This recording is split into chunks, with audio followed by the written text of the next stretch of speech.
Have you ever had a hobby that is fun and enjoyable but is a little bit different than others might do? Well, one of my favorite pastimes is look for ancient Indian artifacts. I chose this topic because it is a fun thing to do and it's a little bit different than anybody else might think. I mean, who else goes looking through a field for Indian era heads for their pastime or just something good to do? Well, today I'm going to teach you how to find these artifacts and how to go about doing that. First, find an area that's known for old Indian reservations. You can't just go and look at some random field and expect to find them. I mean, they're going to be at certain high points. Just think of what an Indian might think when he was going to a village. Would he want to be in a low spot where it might flood, or would he want to be on a high plain? Second, make sure you get permission on the property. If you get caught trespassing, you might not get to go back. I mean, it's a win-win situation. The more you ask people, the more willing they're going to let you to stay on their property. It's always best to wait and look for artifacts after the field is worked by a farmer or it's sort of heavily rained on, or if just rained on if it's not a farm that is being worked. You can't really find artifacts if you're just walking out a field and it hasn't been rained on or it's just dry, hard ground. When it rains on the ground, it erodes the dirt away and washes the rocks off, and you can kind of see them a lot better.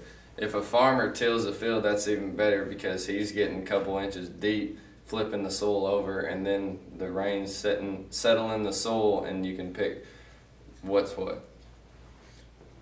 Fourth, when looking at the field, pay attention to the colors in the rocks or in the field so you can train your eye to pick out an arrowhead or any other Indian artifacts. As you can see here, this rock is a more milky color.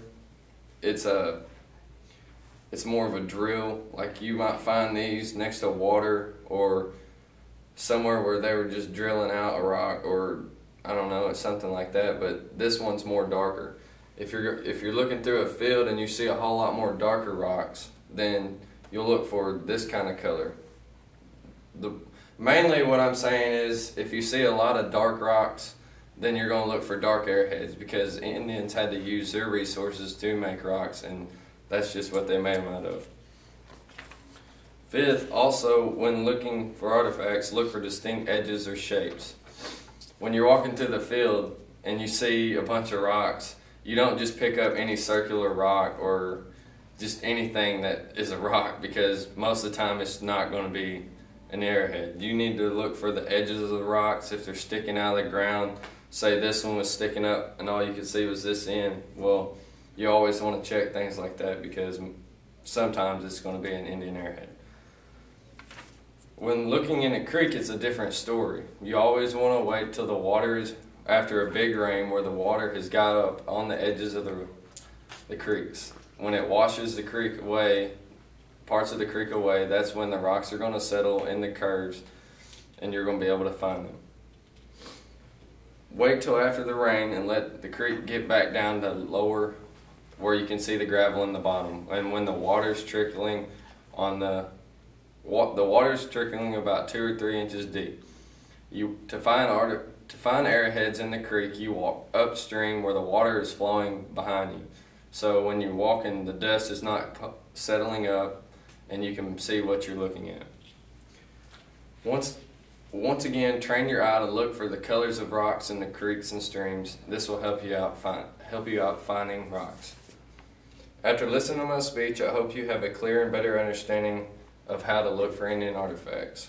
It's a good hobby to enjoy and to pass on to others and your kids. Arrowheads are very valuable, and finding one could bring a lot of money, but it is said to be bad luck anyways. Thank you.